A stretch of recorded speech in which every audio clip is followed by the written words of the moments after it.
Can we jump back into, yes, we will leave this course open for you so you can go in and review if you need to. Okay, Lauren, so you're going to be teaching in the spring. So that's great. So you'll want to make your appointment, Lauren, as soon as you can, as soon as you feel ready. So we've always said, you know, make sure you have the course structure built out for the whole semester. Most of the content would be preferable, but if you only have, say, the first 4 weeks of your course fully built out, and then the rest of the structure is all there, and it's easy to tell where you're going with a lot of the content. You could also certify at that time too. So,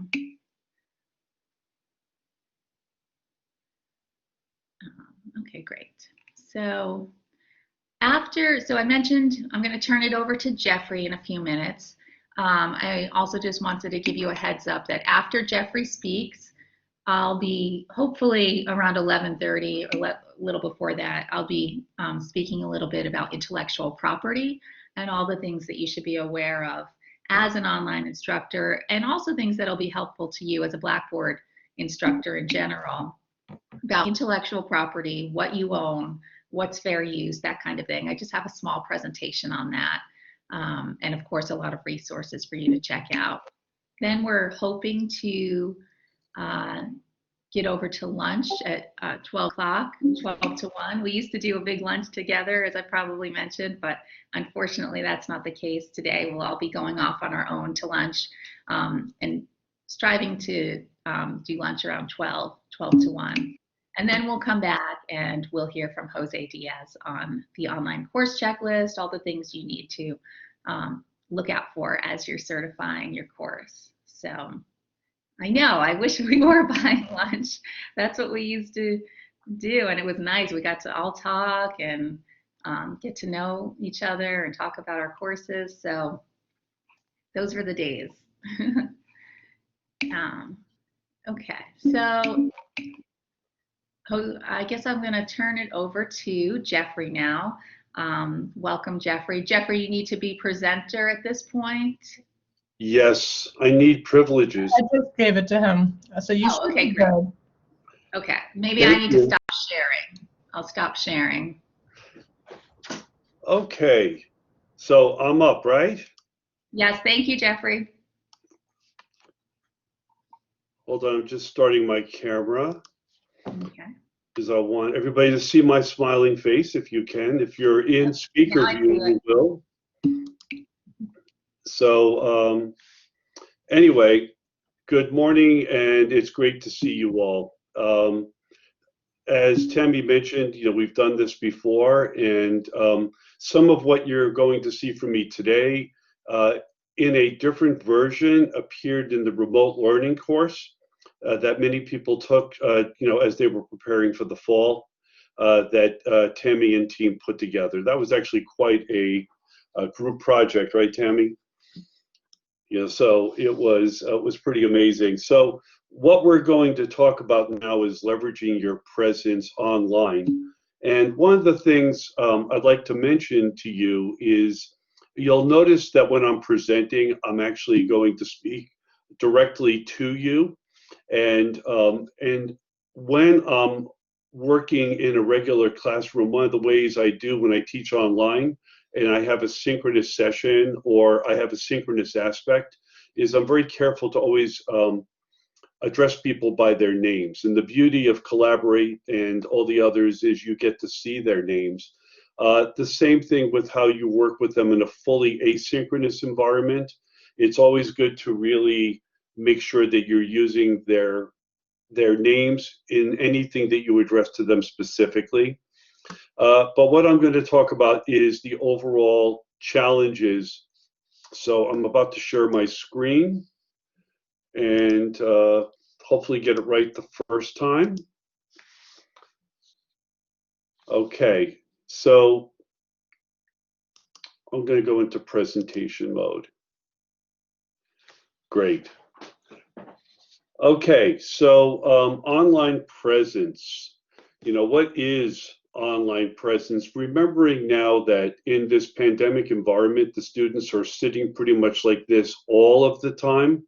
in a fully online asynchronous course, I think given the current environment, it's very ripe to have a very highly interactive online course that will be a relief to your students from the drudgery of being online constantly for every single course that has a synchronous component.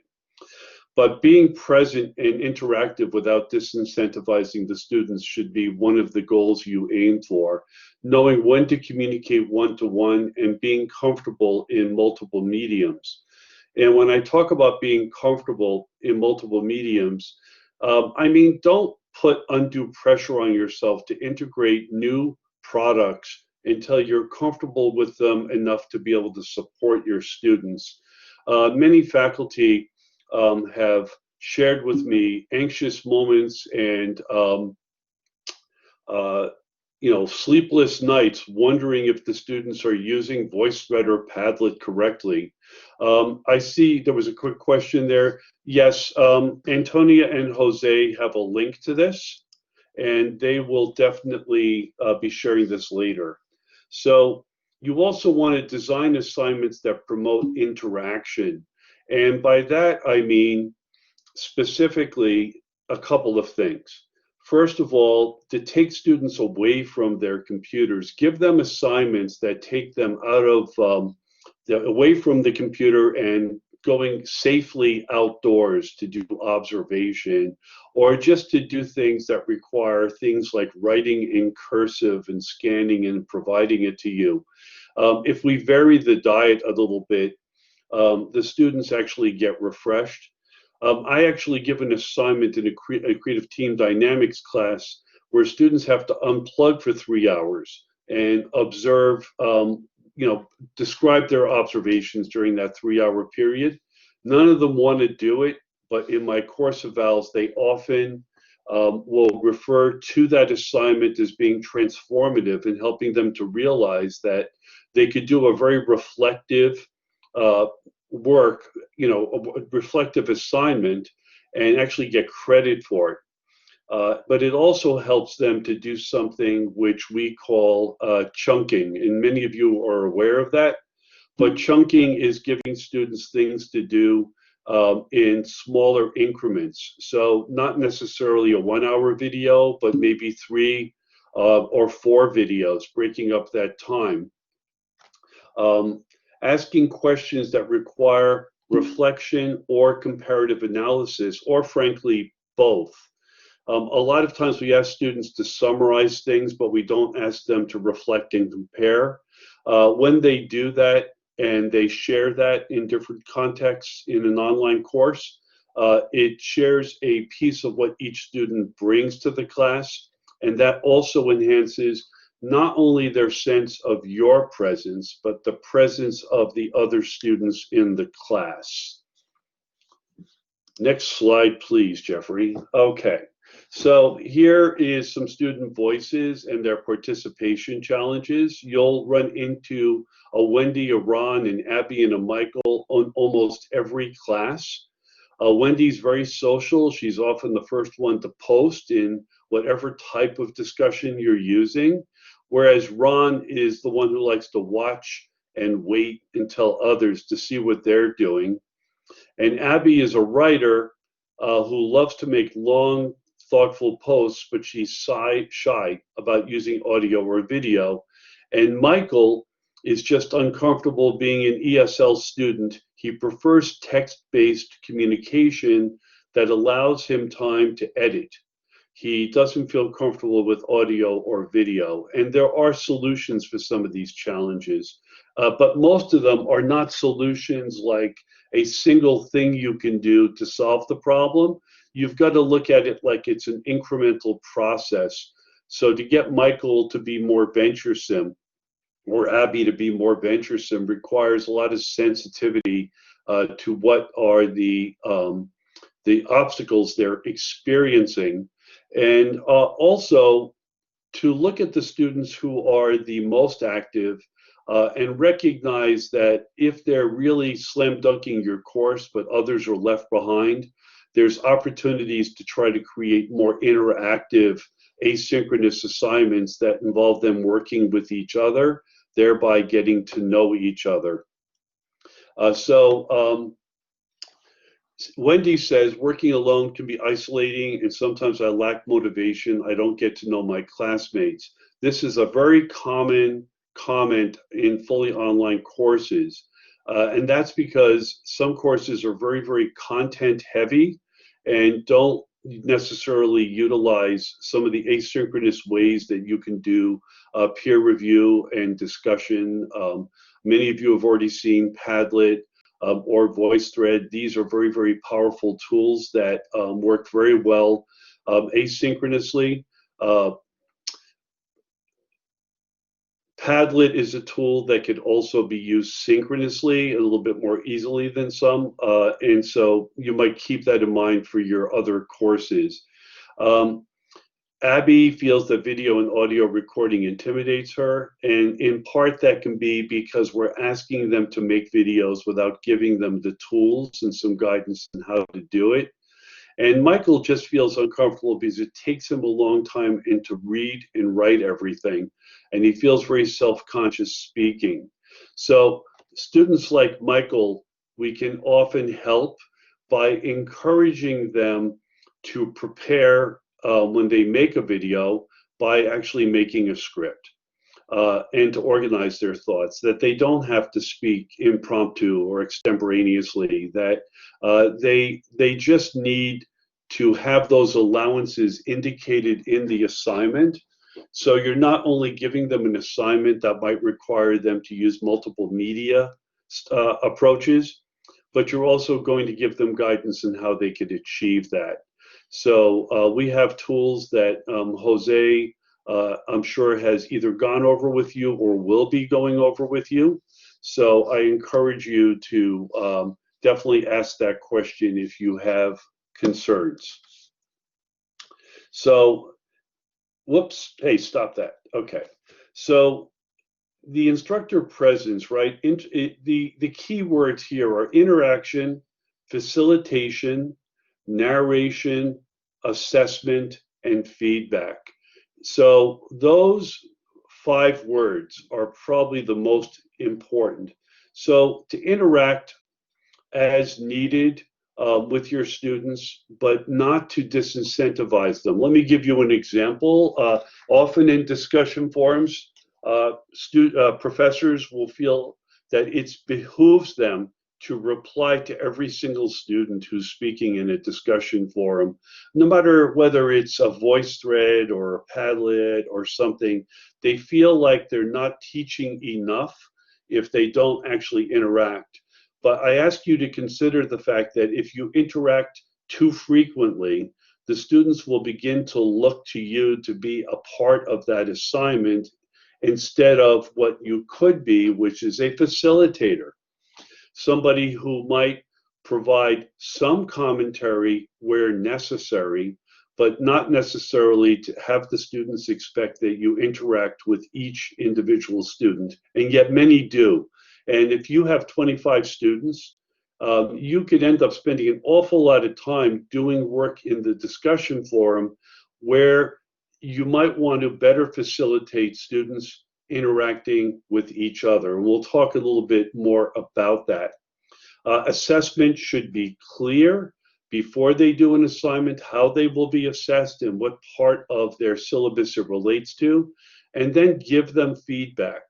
The Blackboard Gradebook is the shortest point between an assignment and your students' hearts, that if you give them feedback and you just say, Maria Wang, you're doing a great job on this assignment. I really see improvement over prior assignments. Constructively, here are some things to do. So rather than discussing things in a discussion forum where you're maybe compensating for some concerns about their participation, speak to them as you assess them. And students in every school I've ever been associated with really greatly appreciate comments, but if you don't tell them that they're getting comments, they may not necessarily know, because when they go to my grades, they have to click on a specific area to get comments. So if you're going to go to all the trouble, make sure they're seeing them. Okay, personalize, as I mentioned before, wherever possible, address them by their preferred names, and always try to keep in mind that periodically you should comment on their progress. Ask students to reflect and comment in ways that that give you feedback too. So I recommend a mid-semester review. Those of you who have worked with me know this is almost a mantra that you, in week 6 or 7, might actually give them a very simple, low-stakes assignment to reflect and comment. How did they assess their progress thus far in the class? What is the plan to improve your performance for the remainder of the semester? I might add, for the remainder of the semester, no matter how well you think you're doing. And then the final question, which is really important, is how can I, as your professor, help you? And they tell me, amazing things. They also will oftentimes say, hey, you're doing a great job, just keep up the good work, which is great to hear, but I much prefer to hear, I would love to get more resources in support of the assignment, or I wish you wouldn't lecture so long, or things like that. Okay, online office hours, I'm sure that that's already been discussed, but I know, and Tammy, jump in if I'm wrong, but online office hours are one of the few times that Tammy and company will support a synchronous session where you actually meet in real time with the students. So online office hours using any of the tools that you feel comfortable with are really, really good. I actually use an appointment book with the students where they can just sign up for available times. And there's ways to do that I'm sure Jose, Antonia, or you could email me if you're having a problem with that. I try to schedule online office hours to be 15 minutes, and that's because if the students know they have more time, they may take it up and not get to the point about what they need. So it's good for them to have a little time pressure. And a little tip about online office hours is to schedule time for you to have a break between students, right? So don't have one meeting end at 10 and another one start at 10. You know, give yourself time to make another cup of coffee or put some scotch in your coffee. You know, what's one of the things about teaching online, right? Nobody knows what's in your coffee. Don't quote me on that. Jose, edit that out of the recording, please. So multiple modalities are part of, I see Marianne just made a comment, self and peer assessment tool. Yeah, I have ways, and we can discuss that if we have a little time at Q&A, Marianne, to actually facilitate self and peer assessment using discussion forums. And I will explain that a little bit later, but you can use discussion forums for students to do peer-to-peer. And you can use discussion forums by having students do their own reflective pieces in a discussion forum where you put each student into a team of one. And that student can interact with you directly in a forum if they're doing some kind of self-assessment you want to interact with them on. Now, Lauren, I don't know the answer to that question about the amount of time we have, you know, but I'm sure Tammy could answer that when we get to Q&A. Quick question, Tammy, how much time do I have left? Or Jose or somebody, just let me know how much time I have left. Sorry, Jeffrey, I had to step away for a second. You can go, you know, until 11:15 if you want to. Okay, well, I hope that we'll have a spirited Q&A and then time for them to have a break. I don't think I'll need that much. Okay, sounds good. Especially if I'm probably talking too fast. I kind of feel like the tempo might be a little bit too quick. You can let me know in the chat. Yes, so I see some comments there. I do use Calendly, so if anybody has an email from me, there's a link called Make an Appointment with Me, and Calendly allows you to set up available times that students can self-sign up for. And I do recommend the 15-minute rule. If you tell students, when you come to office hours, I would like you to come prepared to discuss what's on your mind.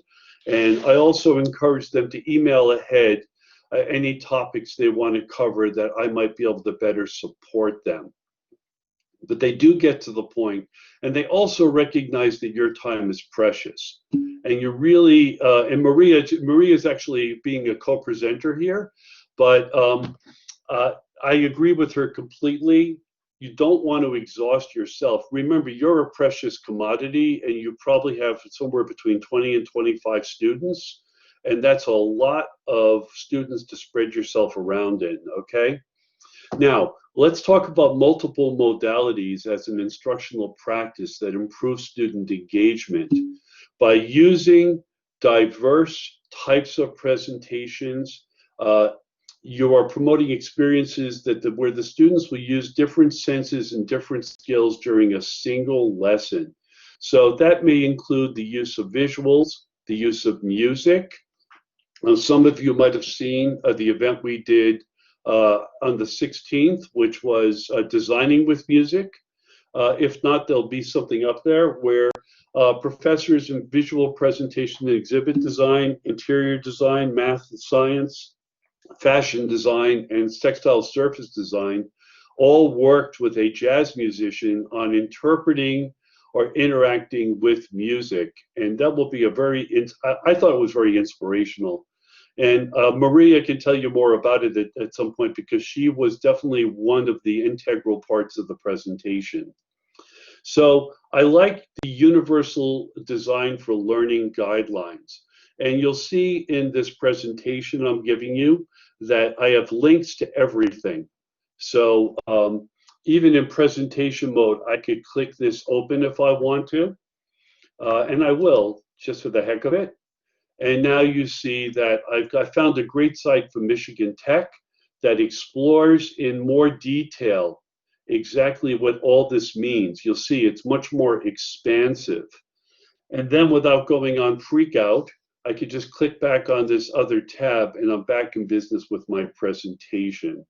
By the way, I'm using Google Slides, and Google Slides has a pointer, so I could actually, kind of like you're the cat and this is the fish in the aquarium, if you get my metaphor. So the first thing we want to talk about is providing multiple means of engagement. Okay, so optimizing individual choice and autonomy, optimizing relevance, value, and authenticity. No matter what you're teaching, all of you are practitioners of what you teach.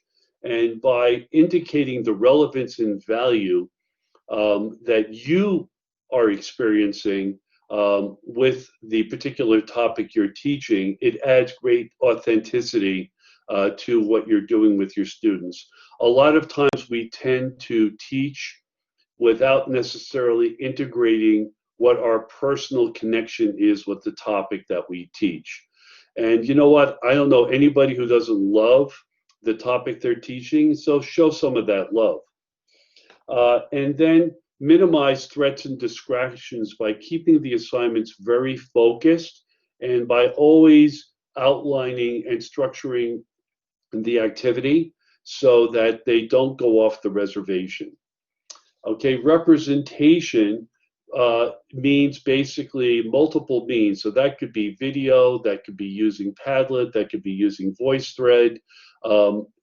You want people to see things in different way. And by the way, the good old-fashioned text-based discussion forums, they have a place too. So it's not that they are obviated by the other methods. They are just season the food and don't serve the same diet in each unit.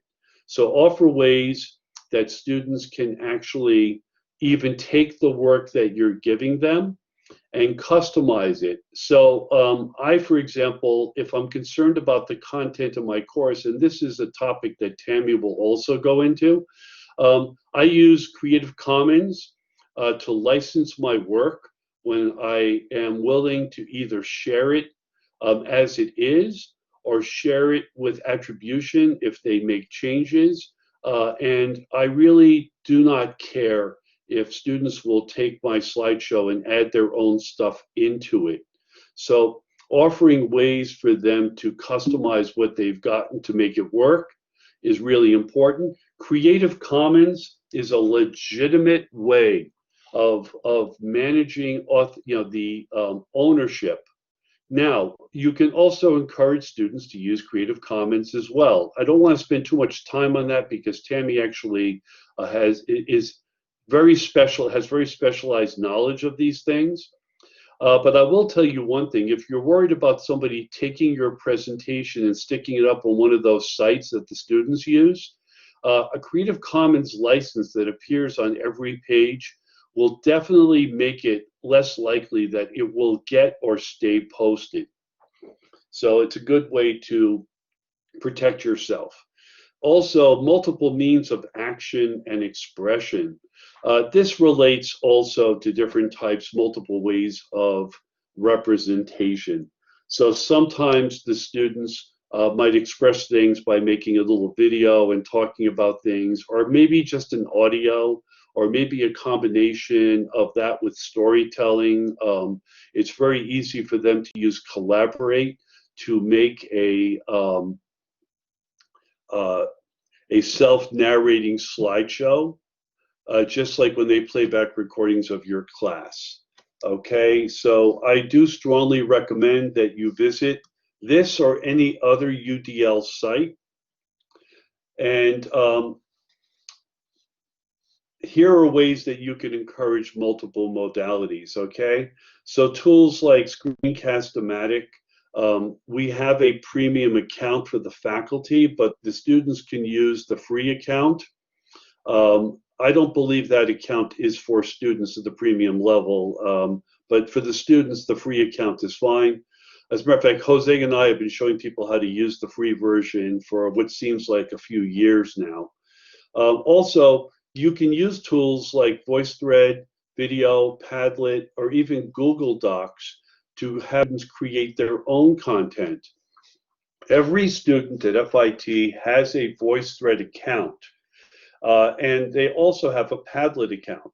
So you don't have to, yeah, and thank you, Maria. And Google Jamboard is a very cool tool as well. So when you're using VoiceThread, you can actually create a presentation in VoiceThread that allows students to inject their own slides right into the presentation. So you can have an add a slide assignment, or you can actually have an assignment where they create their own VoiceThread. And by using the Create a VoiceThread assignment, what you're doing is making it easily shared with the rest of the class. Okay, also collaborative activities with the students working with groups of various sizes. I will tell you that asynchronous collaboration is not as hard as many people think. A lot of it is about accountability. So let me give you a brief example. A lot of teachers like to do project-based learning, and whether you're doing it in a fully online environment or remote learning, it's all about accountability. So if the students are doing a multi-week project, you can look at ways to have the students report in on their activities and to give them credit for it. Something that those of us who have worked in like the design and advertising fields know that in the professional environment, we're required to bill our time or account for our time. I recommend asking your students to provide status reporting on what each of them are doing and to share the status reporting with their entire group. So each student talks about what they have done, you know, since what they have done since their last confession, okay? And when you're asking students to report periodically on what they're doing, it's important to understand that everybody has a bad week once in a while. So if you have like a 4-week or more assignment, and one week the student just says to Professor Klimchuk, look, I just really had a bad week, you know, the old emergency room story or something like that, and I just didn't get anything done. I believe personally, and this is a stylistic choice, that it's okay for Professor Klimchuk to say, well, look, as long as you explain how you're going to make up for what you did not do and continue forward with your group, I'll give you a free pass one time. Some people call this dropping the lowest grade. Okay, and Marianne, actually, I didn't know that when I said that, Marianne, but I'm not surprised that you do that. Okay, so these are really examples of how you can do that. With Google Docs, one of the things that's beautiful about Google Docs is you have a edit history that will tell you exactly who posted what where. So if the students are doing status reporting in a Google Doc and they give you edit access, you can actually see who posted when. And that's really good because you don't want, if Maria is in my group and she's got, you know, she's itchy to get the status report done, and so she actually reports in for the entire group, I can tell by looking at the history that Maria actually reported for the other two because she didn't want to get a bad grade, right, Maria? And what I'll do is, if I see that the students are not participating equally by looking at the revision history, I can approach each student individually to say, you need to post to get credit. And we do it so the students can see each other's posts. That way, the BS factor is somewhat diminished. Okay, also, having different groups of different sizes. So you might do some things where they work in pairs and other things where you make a larger group. Structuring those activities really makes it work. Yeah, so Shannon does do, you know, dropping the lowest grade. So also reading response assignments that are posted in discussion forums can be very, very effective way of doing work. Now, because of remote learning this year, I teach a fully online class that has a minor synchronous element to it. Normally, I would give a reading and required discussion in a 1-week or 7-day period. Instead, I'm giving them more ambitious readings and asking them to write a written response to the reading in the discussion forum. And I set the discussion forum so that the students cannot see each other's posts until they make their first post. So they do a more comprehensive summative statement of the reading, and they also reflect on the reading. And then I give them an entire second week for discussion at well-spaced intervals. Now, I used to worry that this was too much time, but I can report to you that qualitatively, I've never had better discussions than by giving them the room to read, write, reflect, and then discuss.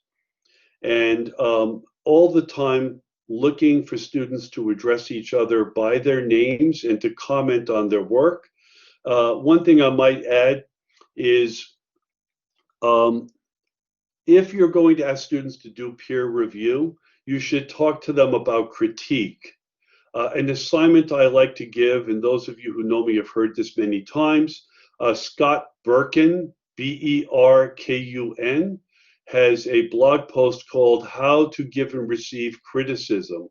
I strongly recommend it as a required read if peer review and critique is a big part of what you do. Maria, since you're so active there, maybe you could find the link and put it in the chat for others. I would appreciate it.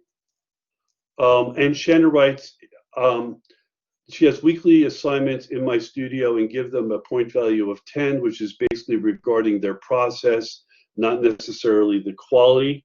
So across 6 to 7 assignments, dropping 1 week works well.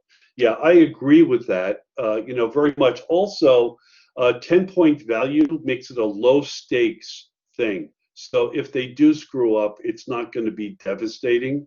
The most important part of Shannon's comment, from my point of view, though, is she's looking at the process, not necessarily the quality of the outcome. If we become very, very outcome oriented, we're going to force students to aim for an outcome that's going to get them a good grade. I strongly recommend that you aim for an outcome that's going to be very process oriented, so metaphorically, that they're marinating enough in each step of the process. Okay, so let's see. This slide has taken up a lot of time, but I do strongly recommend that you consider written assignments in this form. If you just ask them to do a traditional submit a PDF and I'll comment on it, they will never have the interactive opportunity to discuss it with the other students. Okay, and one thing's for sure, they're not going to meet in the hallways next semester, right? So let's talk about social presence. Students need to feel connected to their online course community by interacting with each other as well as the professor. Now, I do encourage them to follow on Instagram in particular, or Twitter, to follow thought leaders and to share those things with the class. Again, Padlet keeps coming up, VoiceSpread keeps coming up, peer review. If there's anybody in the group who hasn't posted in the chat yet, that's a strong hint to those who already have. If you're using peer review, why don't you throw a sentence or two about what you're doing in the chat? But it is proven that peer review actually has far higher retention of knowledge and deeper understanding of the experience than professor to student interaction. And I'm not saying that one to the exclusion of the other, but what I am saying is that a mixture of both is very, very helpful. Yeah, Google Docs works great, for peer review. But I do like to use discussion forums, because that way they can post videos and imagery and so on. The discussion forums are ugly, but they're extremely flexible. Let's see, Sandra says, oh, I see. What is this, a link you're putting in, Sandra? Okay, and thank you, Daisy. There's a link to the how to give and receive criticism. I've gotten extremely positive responses from students, and I've actually even made it a discussion item in some of my online classes. The other thing is, don't speak like I am in a frenzied and overly intense way, but speak in a natural, conversational, informal, and relaxed way when you work with your students.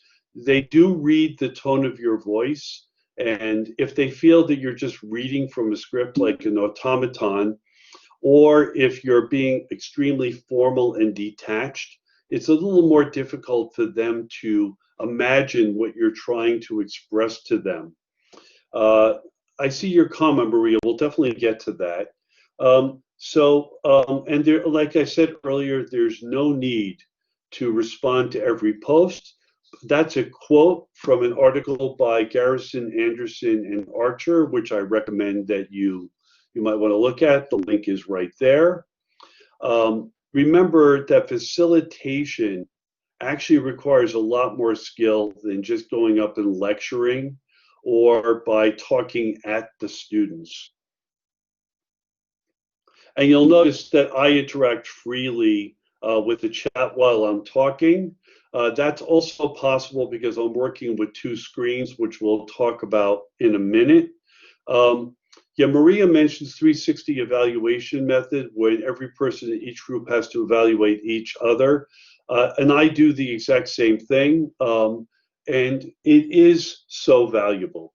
So here's a quote that just paraphrases what I already said about being supportive, encouraging, help students to be motivated.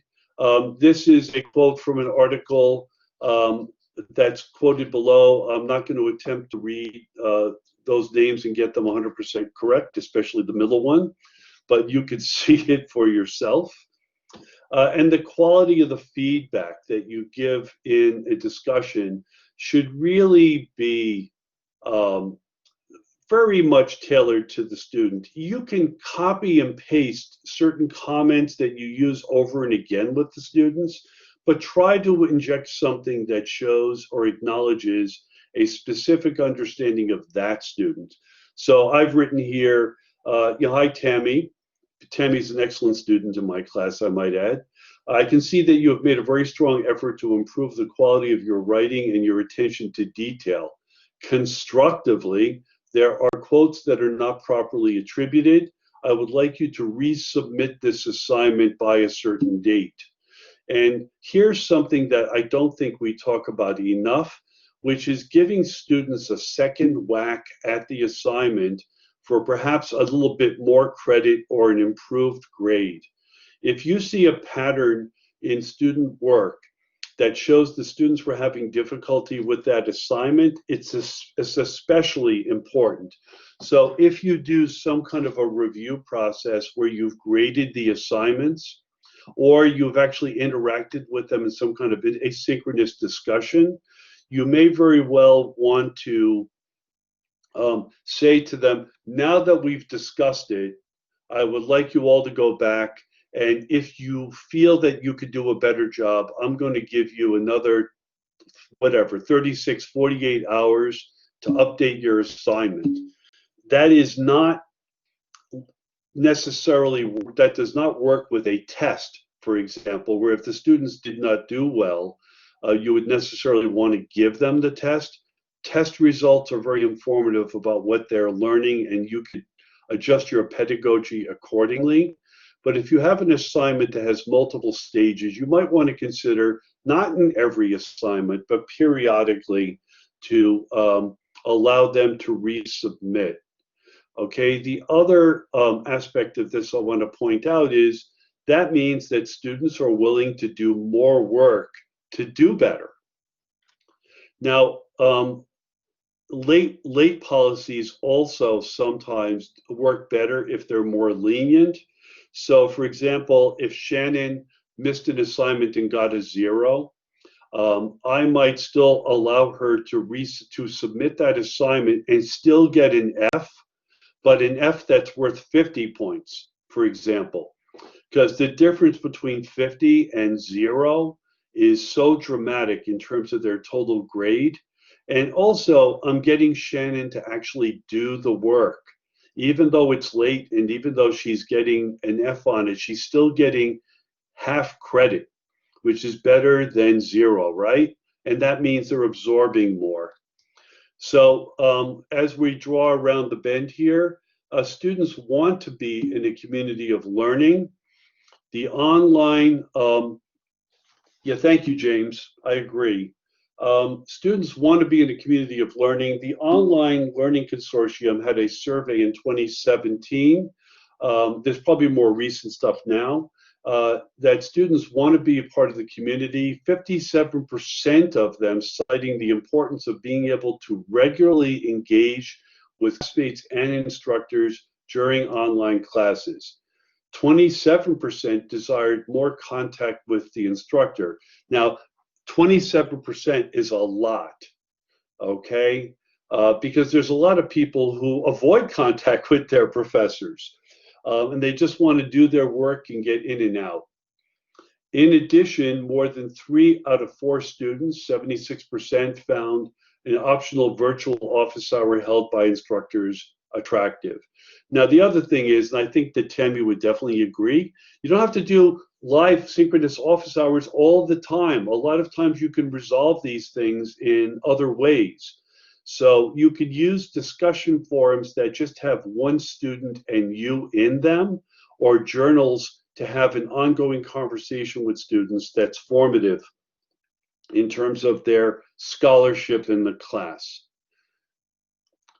So I'm not going to show this whole video. Some of you have seen it. Jose and I both use it a lot, but Here's, by the way, there's Daisy in the background. I just want to show you that Jose and I took Screencast-O-Matic, grabbed a laptop, and recorded this without any internet because we downloaded the local version, which goes to the hard drive. And so therefore, I was able to do something like this. Now, the reason I'm sharing this is because, first of all, a lot of you, it looks like your hair. Oh, Jose, stop that. Anyway, it looks like most faculty will make videos where they don't even have other people in their videos. But by having another person in the video, even if it's just a colleague, it could be actually sort of funny and entertaining. Whoops, let me go back there. Sorry. And play the video. Hi, my name is Jeffrey Lyman, and can you hear it? Here to talk to you about making a good video. The idea is okay, conversationally, to be sure to look into the camera, because if I'm talking to you looking over here, it definitely is confusing to the student. They'll wonder what you're looking at and why you're not looking at them. And I am definitely looking at you right now. So one of the things you'll notice is the sun is behind me, putting me in shadow. So this looks like a very unprofessional video. And even though we're not trying to be professional like MGM, we want things to look good. So I'm now going to shift the lighting using the sun as my source. And you're going to see how good I look in the sunlight. See? See how much better I look? Oh, that's Jose. Hi everyone, my name is Jose, and you can tell I'm well lit because I got light directly above me, and you can see my face as opposed to how Jeffrey was backlit. And this is one thing you want to make sure is that when you're filming, make sure the light is bouncing off your face. You're not backlit. There's a window behind you, light coming his way. We're going to show you how to put a light on, an LED light that you can, or a table lamp, or any home lamp that you have. You can use it, put it in front of you, and you can use that as a tool so that you'll be well lit. And here's Jeffrey. And you can see that now I look better. I look older than my brother over here, but we're outside, and so you hear a lot of the street noise. A siren just went by just before we started. So now we're going to take it inside, and we're going to show you what it looks like when we shoot inside. Pause. So one of the things you can do with a laptop is you can shoot even when you're in an elevator. And as you can see, we're not alone. Oh. I feel very secure here, knowing security is here. What's your name, sir? I'm Toby. Toby, nice to meet you. Nice to meet you, sir. You're on the 4th floor, so we'll see you soon. So there goes Toby. There goes Toby, and we have a window in front of us. So Jose and I are here to show the benefit of using a laptop with the version of Screencast-O-Matic that we're giving you is that you can shoot anywhere without internet access. Welcome to the elevator. It's nice to see you. Welcome back. Now we're in the Center for Excellence in Teaching, and we are sitting with a window facing us, which is the way that we recommend that you shoot video, is always have a natural light source. But we're going to show you during our workshop how you could use a artificial light to help lighten you. But as you can see, sunlight makes us look great. And over our shoulder is one of the faculty members. Say hi, Daisy. Normally, you don't shoot in the middle of the Center for Excellence in Teaching, but we just wanted to show you how easy it is. So in the course of time, we've made a 3-minute and 10-second video. It's informal, hopefully it's a little funny. And now you can imagine how you might use it in your course.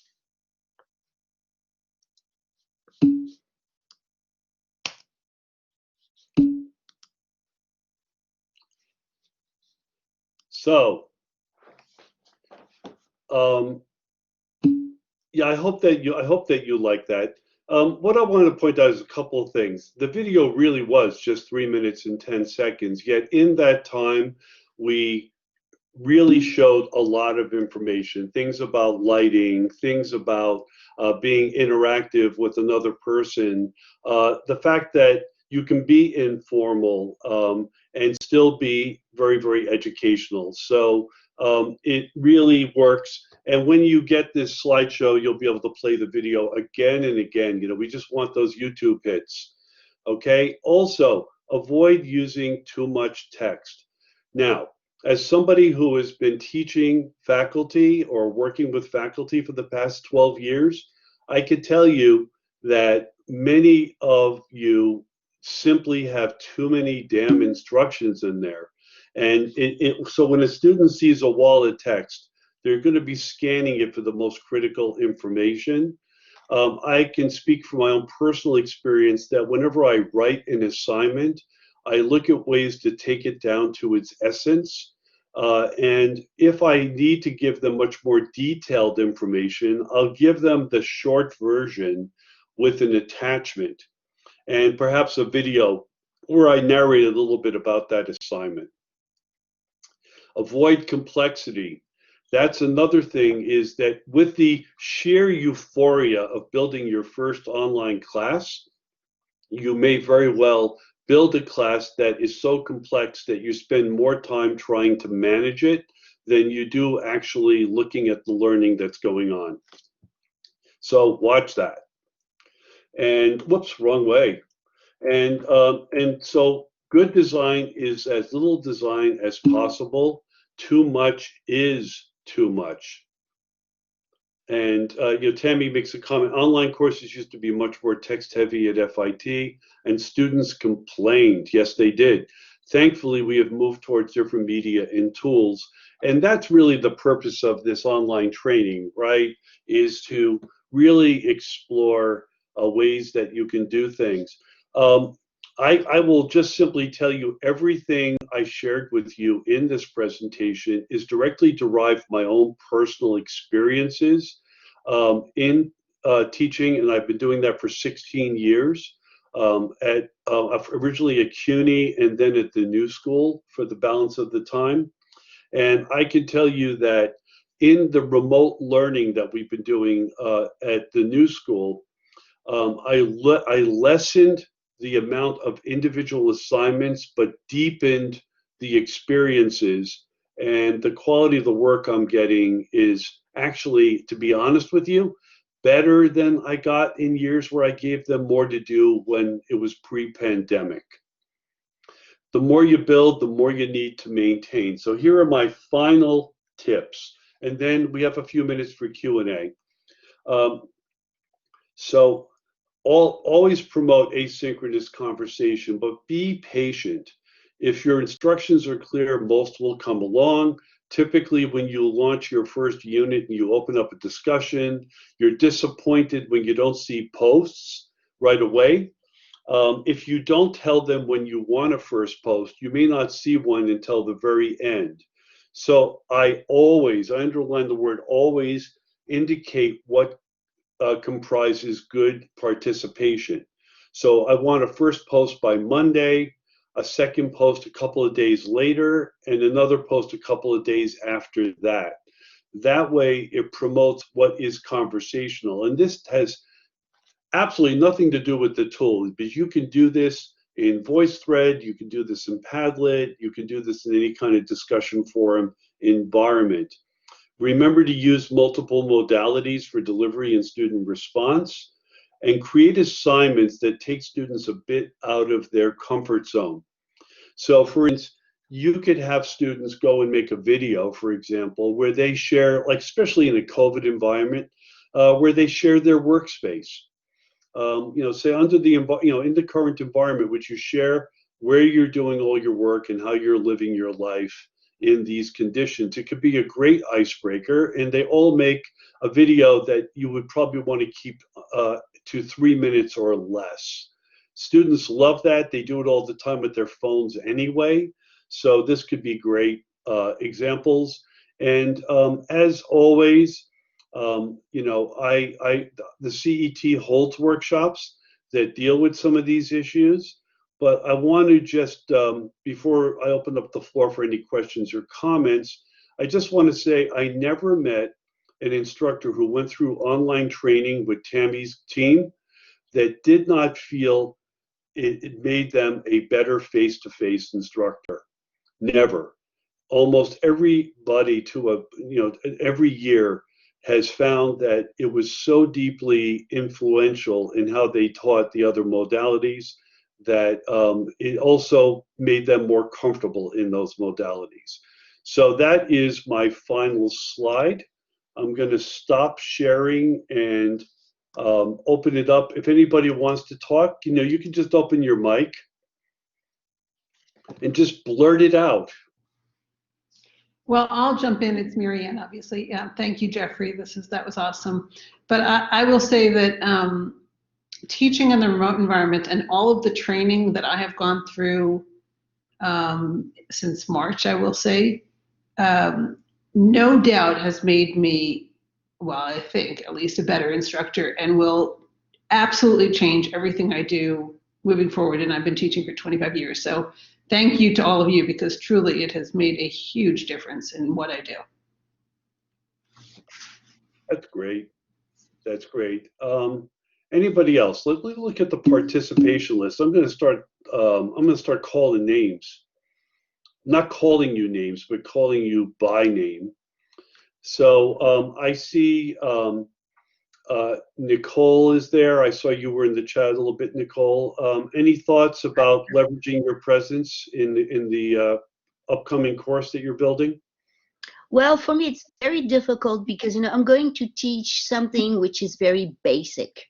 So it's introduction to French. So a lot of the discussion is fantastic, but it's much more to people who are going to teach something in English and are going to teach something perhaps philosophical. For me, all of the discussions that I could have with students, it's going to be so limited when I'm going to ask them to post something, because all they can say in one semester is my name is, and I love chocolate, and blah, blah, blah, blah, blah, blah. So for me, it's a bit difficult, I must say.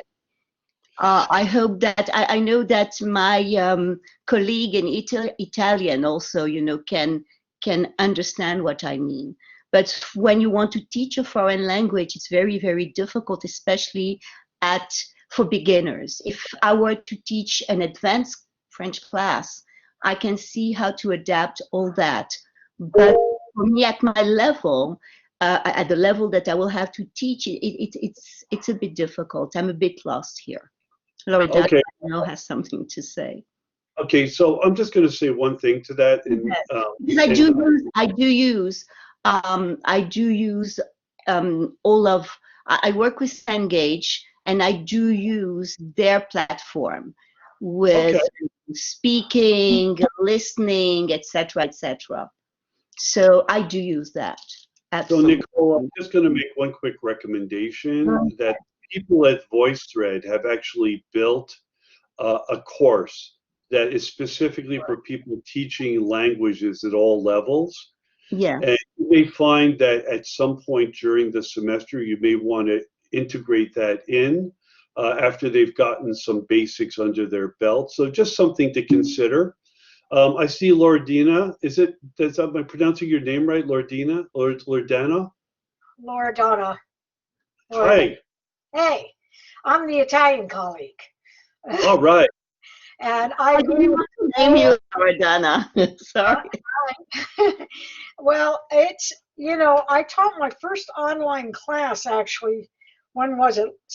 In the spring. I almost had a heart attack, to say the very least, because there really wasn't any training, so I had to do all the heavy lifting. So in a way, even though it was really hard to deal with this, I did manage somehow, to get an online class up and running, though, of course, doing this is much more helpful because at least I have some idea of what's going on.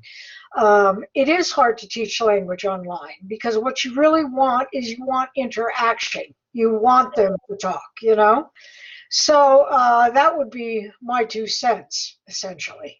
Well, so to go back to VoiceThread for a quick moment, the idea with VoiceThread is if they're going to speak French or Italian, they can do it as many times as they want before they save it and post it. And so that gives them the opportunity to actually practice. And I'm not saying that it is the panacea, but I think it is a good thing. Now, I do see my old friend, Edward. Edward, do you have any comments? Edward and I are also colleagues downtown, and Edward is a very creative instructor. Any thoughts, Edward? Yeah. Hey, Jeffrey, how are you doing? So I love online teaching. I think it's masterful. I think it's brilliant. But a part of the reason that I find it so engaging and exciting for the students is they've signed up for it. So, you know, what we're finding so differently with remote education is, you know, we know our students did not sign up for this, right? This is sort of happening to all of us. So the interaction, I try to keep the two interactions very separate, although learning is learning, and I'm just like a sponge here, like taking in everything that everyone's saying. But I think online platforms, I mean, it's kind of amazing when, you know, both parts, the student and the instructor, understand, you know, the platform of engagement and have signed up for it. Like, amazing things can happen. It's very different than remote. Yes. Yeah, it totally is. And thank you, Edward. I think that the one thing we have going for us is nobody signed up for it, and I mean nobody signed up for it to be this way. So there's kind of like a shared sense of the burden that we all share living in this environment. And I think that you can be very compassionate with the students while still sustaining a level of performance expectation. But to understand that when they stumble, it's not usually out of disrespect for you. Okay, and they're struggling, and we're struggling too. I mean, I know a lot of you guys, and we're all pushing against the tide a little bit here. Lawrence, I don't think we've heard from you today, and I see you're here. Hello. Hi. Any thoughts about what we're talking about? Well, thinking about how, responding to what Marianne said earlier,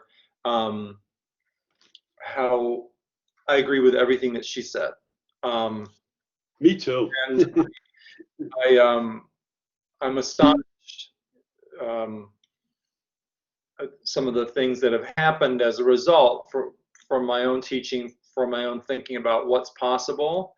And I guess stepping forward from that, thinking about what impact creating an online class will have on face-to-face teaching or any other kind of teaching that I might do. I think that I'll just be really well prepared to teach the classes that I teach, because I'll have so many resources that I would have made to be self-explanatory. I think that's such a good point, and I could tell you that the program they have at FIT is far more comprehensive than many other universities, where they'll have you take an online course, but they won't have any synchronous interaction or experiences like this. It's strictly asynchronous, and frankly, I think that our peerage needs to have the kind of interaction we're having right now. Now, I don't believe I heard anything from you, Marion. Do you want to add anything? Because we're in the final minutes. I'm trying to tick off everybody to get at least one little thought. Me, Marion. Yes, you, Marion. How Hi. are you? Jeffrey? Good. Hi.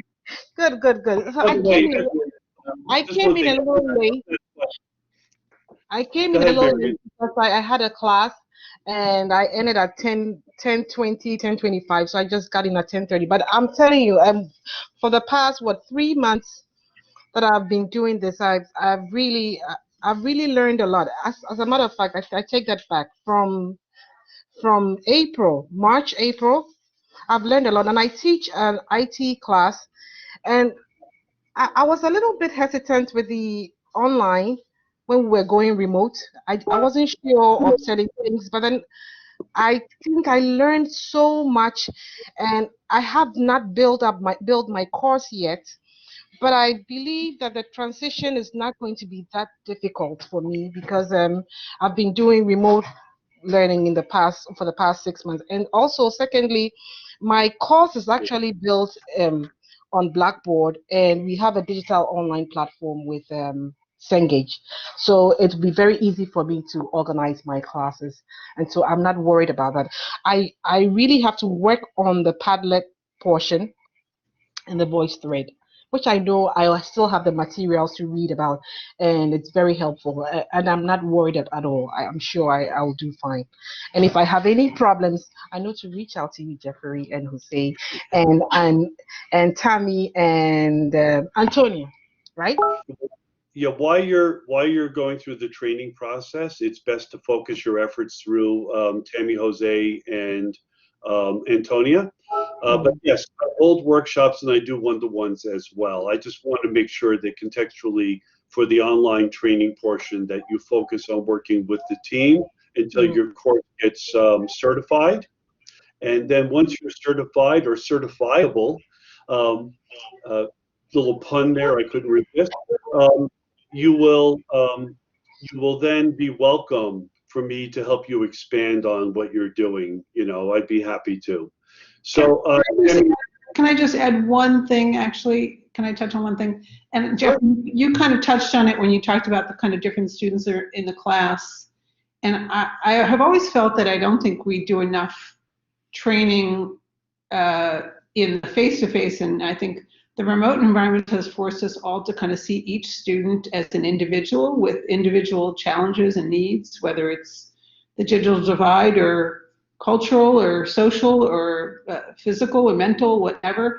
And I do think that we probably could add more education for our faculty on meeting each student where they are. And I guess that's one thing that you kind of touched a little bit upon, Jeffrey, but I feel like we probably could build on that with some of the training at FIT, is just talking about individual student needs.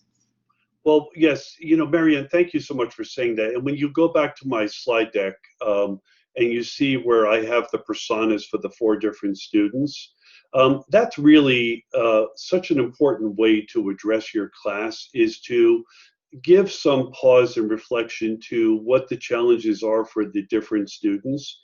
And you don't necessarily have to speak to every student one-to-one, but you can deal with it more broadly by saying, if you're having a problem with this or something like that, or if you need more support, here are the ways that we can do that.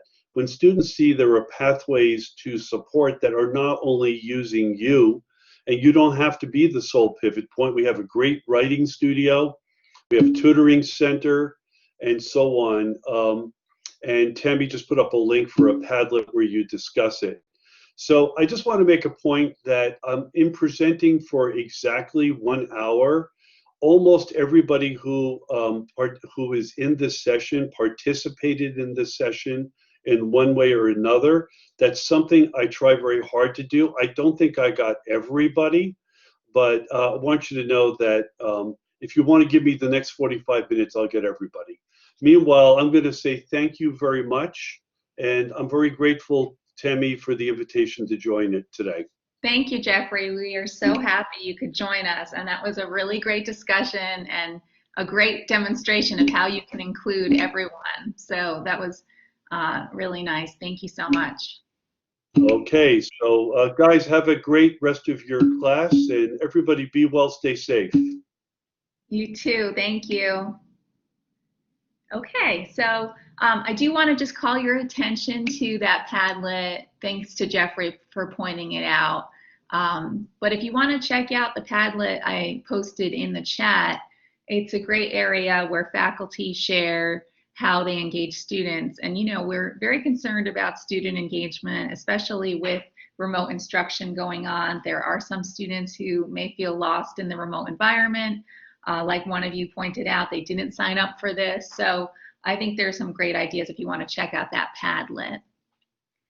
And now we're just going to shift over to the presentation on intellectual property. So I'm going to try, because I have some live links in there, I'm going to try to go to the actual presentation rather than a PDF. So just bear with me for 1 second. See if I can do that.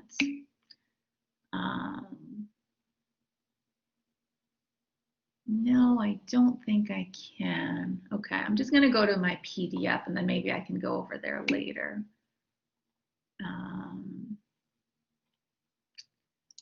Okay, let me get back over to my file.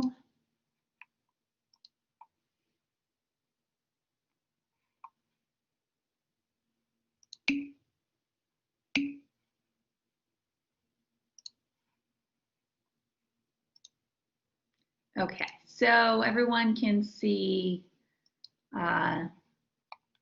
intellectual property guidelines, right? I'll watch the chat for confirmation. Okay. Okay, great. Thank you. Okay, so just wanted to run through a few examples of intellectual property guidelines. Some of you may be wondering as you're posting all of this content to Blackboard, what's okay to post, what you own. So I just prepared this basic slideshow. So feel free to stop me with any questions, but I'll just run through this. Let me get back over to my presentation. Okay, so I posted the FIT policy here. There's a link to it here. We're going to make this available in your related resources section of the Blackboard course. So if you want to view FIT's full policy, it's available right here at this link. But some highlights, so takeaways,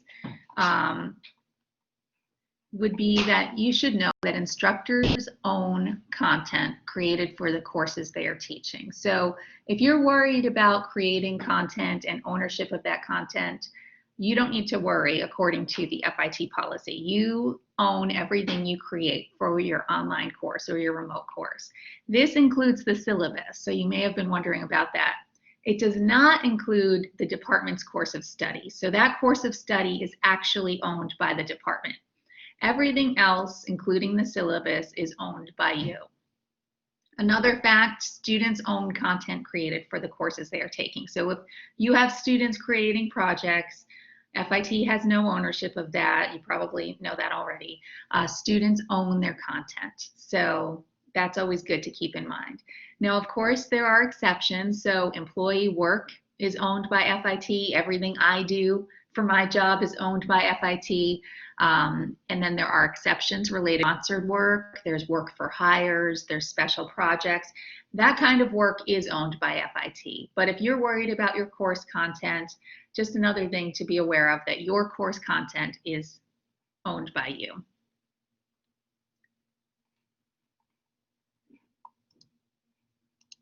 Okay, so when you're adding content to Blackboard, recommendations here are that you use content that you own.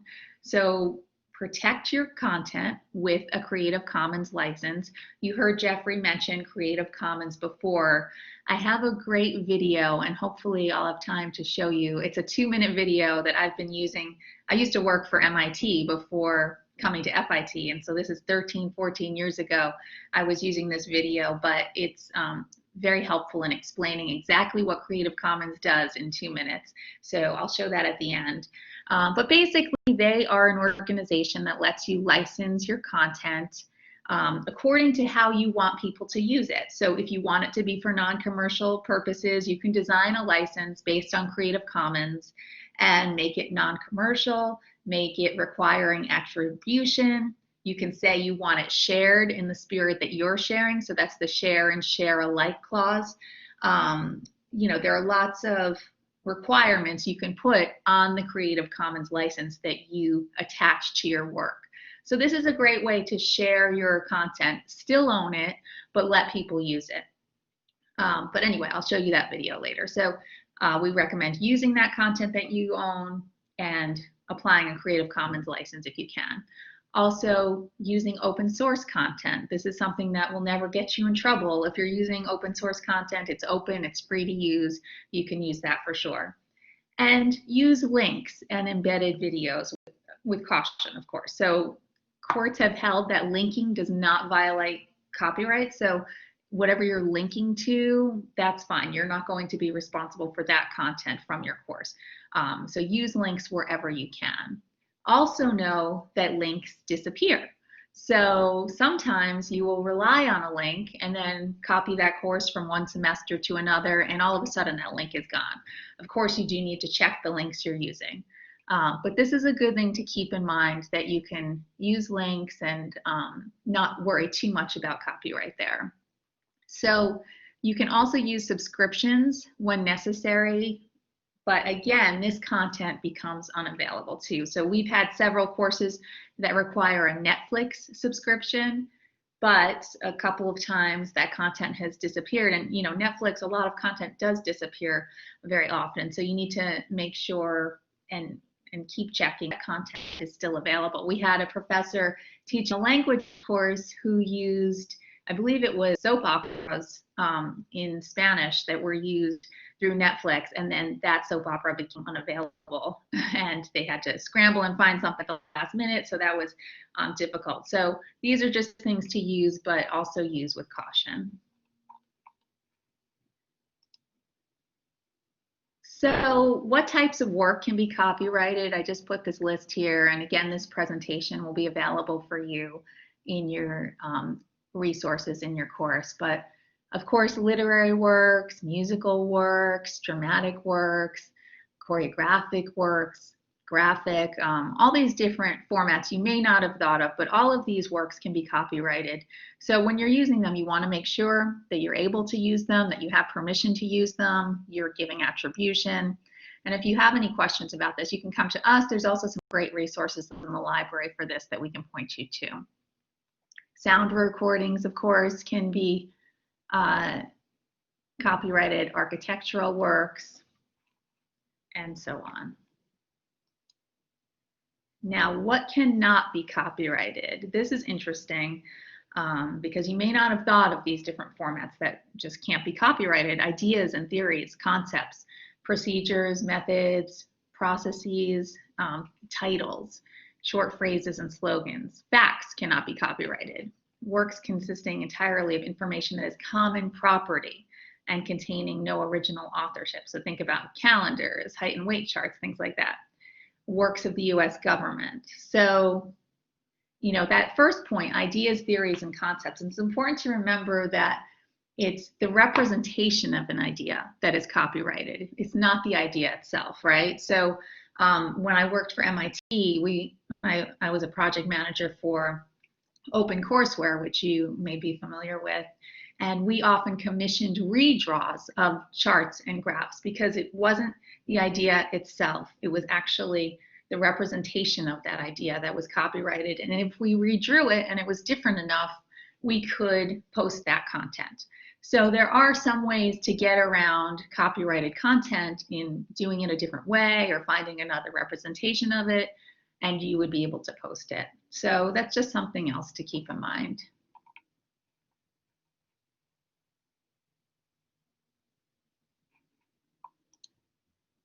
So we also talk about fair use in education. So fair use permits use of copyrighted material without acquiring permission. And this is where things get a little gray in terms of what is fair use, what is reasonable to use. And there are some good guides. So examples of fair use include criticism, news reporting, teaching, scholarship, research. There are rules here. And I posted some good resources because there are points to consider with each piece of content that you might post under fair use, right? So here's a live guide that's a good resource. There's a Stanford resource, but they will walk you through, are you using a tiny piece of it? Are you using a reasonable and limited clip, for example? Even though the TEACH Act was expanded in 2002, it puts more limitations on distance education, but there are reasonable and limited clips you can use. And that's considered part of fair use. So at these resources, it will walk you through certain types of content, and you may consider using something that is that you think is under fair use. So this is all important because when you're signing off on your course and you're certifying your course to go live, you'll want to verify that everything in your course is yours, or you're using it with permission and fair use, or it's not copyrighted. You want to be thinking about these things as you're putting together your course. And I think that was my last slide. I'm going to try to navigate over to that link that I had for the Creative Commons video. Does anybody have any questions on that? I'm going to check out the chat.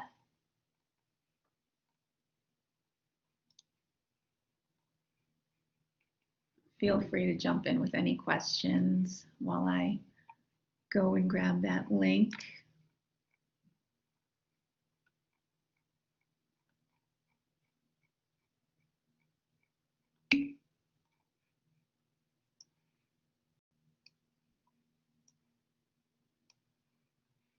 Okay, so Lauren is asking if a PowerPoint is supplied by McGraw-Hill, is that okay for use? It's associated with my textbook. So yes, that would be an example where you have a relationship with McGraw-Hill, you're working with them, you're linking to their site, correct, Lauren? Okay, so you're pulling it in somehow. Do you want to speak to that, how you're using that? Yes, I took certain PowerPoints that, let's say one chapter was 45 slides. I've reduced it to 20. I've added audio to it. And I've noted not only their copyright, but at the bottom of the last slide, I often write copyright 2020 by Lauren Lev, and to identify the combination of the two. Is that okay? Yeah, so I've seen licenses with McGraw-Hill where they allow you to pull in content, edit it in a way. I think they're calling it mixing at that point, and you can mix the content and use it. But I would like to take a look at their license. If you could send it to me, we can just double check that. Where would I find it? It's associated with the text that the college is using universally for their preliminary course, the AC 111 course. Yeah, it's usually towards the beginning of the text. Also, do you have a contact at McGraw-Hill? It changes all the time, but I'm sure I could locate that individual. Yeah, I mean, they would be able to provide the full resource, but if you could find anything, send it to me. Otherwise, we can reach out to that contact and find out their full policy. But usually, so I just need to. I'm sorry. I'm sorry. I was saying if I find it within the beginning of the textbook and just scan that to you, that would be helpful. Yes, that would be great. Thank you. Okay. Thank you. A lot of the McGraw-Hill reps I've talked to are encouraging about bringing in content and using it because it is, you're giving the information there. Okay. And Nicole, you use Cengage on Blackboard. And again, are you linking to it there or pulling stuff in? They are linked, but I also, put them in a special folder and I transform them. But, yeah, I do that and I think it's fine. Okay, that's great. My rep said that it was. Yeah, that type of use is generally encouraged by Cengage. They, want you to use your content and you're linking to it, so that's fine. Even if I make changes. Yes. Yeah. I mean, generally they have mixing permits where you can mix content, but I guess I would like to. Are you actually editing text within? Yes, I do. Okay. Yeah, I'd like to look at their license if you happen to have it, or have it. Yeah. Yeah, if you have it. My life easier, I must say, to use their program. Sure. Yeah. Oh, I'm sure. We have a lot of faculty using content like that. Sandra, do you mean screenshots, like you do a web search and you're just posting a screenshot of what you see? Like you're doing a Google web search and... Hi, yes, so let's say something like stamp designs, like a broader topic that then the students might narrow down to specifics, but something as a departure point. Mhm. Is it possible to use those or include those or not? I think that's fine. Do you have an example you could shoot me, or? Sure. Thank you. Be- I can. Yeah. Generally, anything you find on the web that you're that would be considered a reasonable clip of that content. But we can look at that. Yes, absolutely, Lauren. Anything on YouTube you can use. Now, the commercials thing, we just found a website that lets you, if you're working with individual YouTube videos and you want to filter out the commercials, there's a site you can use. It's, I think Antonia may have sent it out as a tip or is planning to, but there's a website you can use. It's for educators to filter out the commercials. So if you wanted to put an individual link in there, oh, you want the, I'm sorry. Okay, I'm thinking that you're having too many extra commercials. Okay, so you're showing commercials for your students' use. Okay, that's great. Yeah, that's a great use for YouTube. But just as an aside, if anybody is concerned about ads in YouTube, there are ways to filter them out, but you would have to do it through the education site I'm talking about, and then place a new link in your course.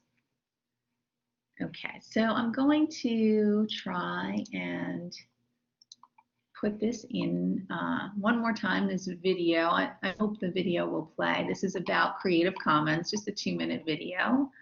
Let me see if it will work.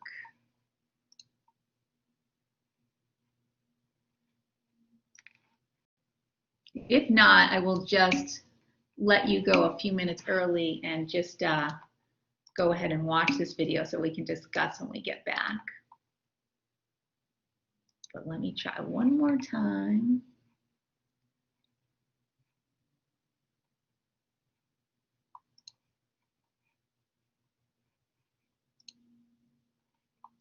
Jose, are you there? If not, that's fine. Yeah, I'm here, Tammy.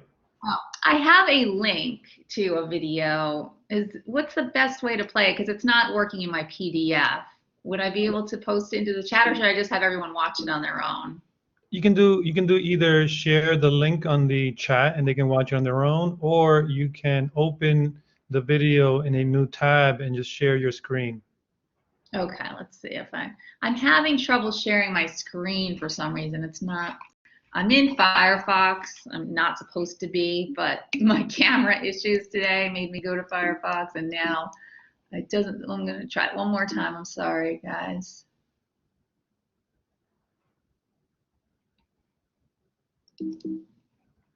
If you want it, you can send me the link or put the link in the chat, and I will share.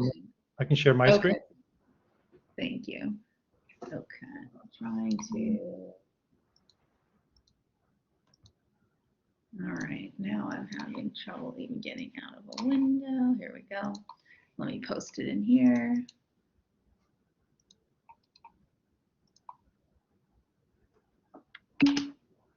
Okay, that's the link, Jose. Thank you. Sure. All right, here we go. And do I need to stop sharing? I'll stop sharing. That's okay.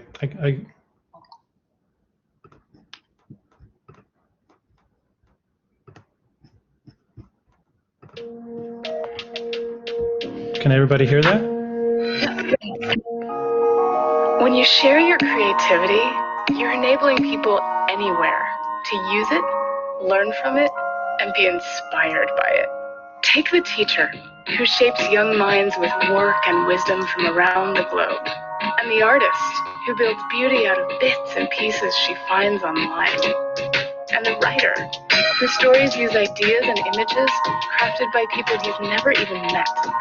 These people know that when you share your creative wealth, you can accomplish great things. They and millions of other people all around the planet are working together to build a richer, better, more vibrant culture using Creative Commons. To understand Creative Commons, you need to know a little bit about how copyright works. Did you know that when you create something, anything, from a photograph to a song, to a drawing, to a film, to a story, you automatically own an all rights reserved copyright to that creativity? It's true. Copyright protects your creativity against uses you don't consent to. But sometimes full copyright is too restrictive. What about when you want all those millions and millions of people out there to use your work without the hassle of coming to you for permission? What if you want your work to be freely shared, reused, and built upon by the rest of the world? Luckily, there's an answer. Creative Commons. We provide free copyright licenses you can use to tell people exactly which parts of your copyright you're happy to give to the public. It's easy. It only takes a minute and it's totally free. Just come to our website and answer a few quick questions like, will you allow commercial uses of your work? And will you allow your work to be modified? Based on your answers, we'll give you a license that clearly communicates what people can and can't do with your creativity. You don't give up your copyright, you refine it so it works better for you. Welcome to a new world where collaboration rules. It didn't even exist just a few years ago, but now there are millions and millions of songs, pictures, videos, and written works available to share, reuse, and remix, all for free. You want to work together? Then join the Commons, Creative Commons.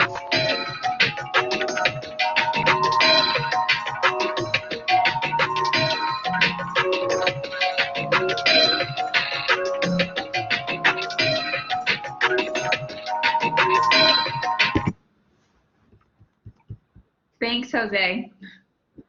Sure. Okay, great. So that just gives you a little taste of what Creative Commons is about. They're a great resource. Lauren is asking how critical is it to establish ownership by a creative? It's required. No, it's not.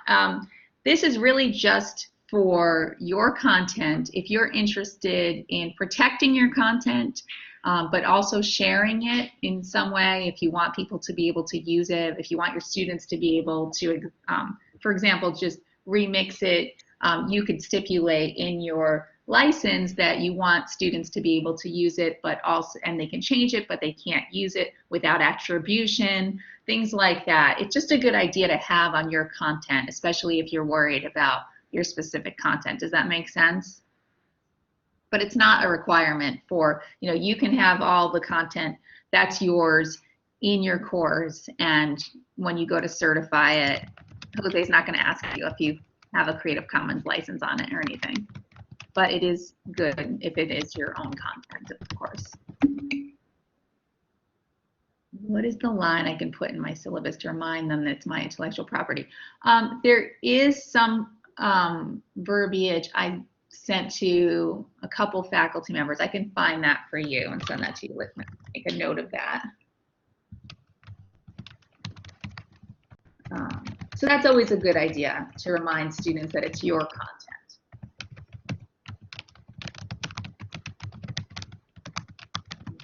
Anyone else have any questions about that? I mean, it's just the basic overview, but hopefully that was helpful in some way. When I do Creative Commons, I have something from the effort that I can share with students. Yeah, so you mean that if you did license your content under Creative Commons, you would have something that you can share with students? You're wondering about that? Yes, and whether or not it's something that says, you can use it with this amount of purpose and not necessarily all purposes. But it sounds like if you finish that procedure, it gives you something that kind of recaps. Correct. Yes, so there is a printable license that you will have. I mean, it's not going to have your specific wording in it. There are something like 14 choices that you can pick, like I want you to always give attribution. I want you to share and share alike. You're able to remix this, but you need, that kind of stuff. It's basically a checklist. And when you print it out, it's your Creative Commons license that you can attach to your work and link to, so students can see exactly how they can use the content if they want to. And it's linked to some area. And it's linked to some Yeah. area of Creative Commons. Exactly. Yeah. Yeah. It's basically its own license that defines what it is, how work can be used. And it's not, I don't believe there's an option for just limiting it to your students, like only students can use this work. But you can say non-commercial purposes, things like that. And of course, who's going my question also is it recommended that you do it more globally? That is, do I say that it's unique to the whole course, or do I say that it's unique to each of the presentations I put into the course, that I have to do it individually? I don't know that there's a way to attach it to an entire course. I mean, you probably could just create a license and then put it at the beginning of the course and it would apply. Usually it's a piece of work, like it's a presentation or it's some art that you've done and you're attaching the Creative Commons license to that work. But I would try that, just attaching it to the whole course so that students know. And you can probably put language from Creative Commons into your syllabus if you feel more comfortable with that. And again, you know, okay, thank you. Yeah, okay, great. You know, it tends to be for stuff that you would like to share and put out there, even images, things like that. In photography, we've seen a lot of uses of just images, a Creative Commons license that lets people use it, but requires attribution, for example. So, okay, great. So, any other questions on that?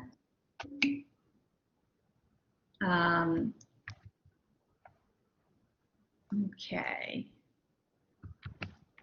Any other questions? May I have one other question? Yeah. My question was from earlier from your presentation and the discussion of office hours. Can you advise, is that something that's through the department that verifies it in terms of length of time per number of courses and how you establish it? Because I'm trying to figure out how that'll be established. Yeah, so what we've seen is there's a set number of office hours that every faculty member should have, and that depends on the contract, I believe. So I tried to find language on that, and I do have something, but I was surprised that there are some faculty where office hours are not required.